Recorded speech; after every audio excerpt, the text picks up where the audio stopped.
Le spectacle annoncé a bien eu lieu. Dans une mise en scène inédite au Capital One Arena et devant la foule béate de ses partisans, le 47e président des États-Unis a fait ce qu'il avait dit qu'il ferait. Dès les toutes premières heures de son mandat, Donald Trump a signé une série de décrets qui s'appliquent désormais. Le premier élément que le président Trump signe est l'annulation de 78 mesures exécutives, décrets, mémorandums présidentiels et autres de l'ère Biden. En quelques coups de stylo, Donald Trump a ainsi mis fin à la baisse du prix de certains médicaments, au programme de lutte contre les discriminations, bien encore aux sanctions contre certains colons juifs violents en Cisjordanie.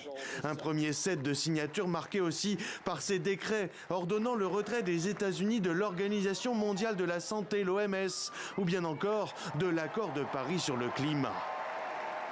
À l'image des joueurs de tennis après une victoire, le président américain a célébré à sa manière ses premiers décrets avant d'entamer la deuxième manche à la Maison-Blanche, où l'une de ses premières décisions accorde une grâce présidentielle quasi complète à plus de 1500 personnes condamnées pour l'assaut du Capitole, des otages selon lui, les blanchissant ainsi pour la tentative de coup d'État et les violences du 6 janvier 2021.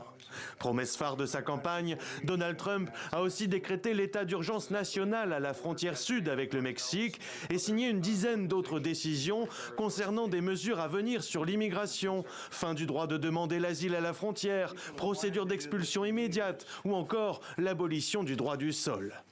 Un aperçu de sa stratégie en matière de politique internationale sur laquelle le président américain est revenu en maintenant ses prétentions par exemple sur le Groenland.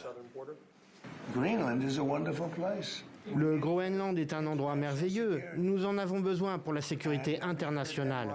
Je suis sûr que le Danemark va se faire à l'idée. Ça leur coûte cher de l'entretenir et de le garder. Dans le bureau ovale, Donald Trump a aussi annoncé vouloir tenir sa promesse d'imposer des droits de douane de 25% aux produits canadiens et mexicains dès le 1er février prochain.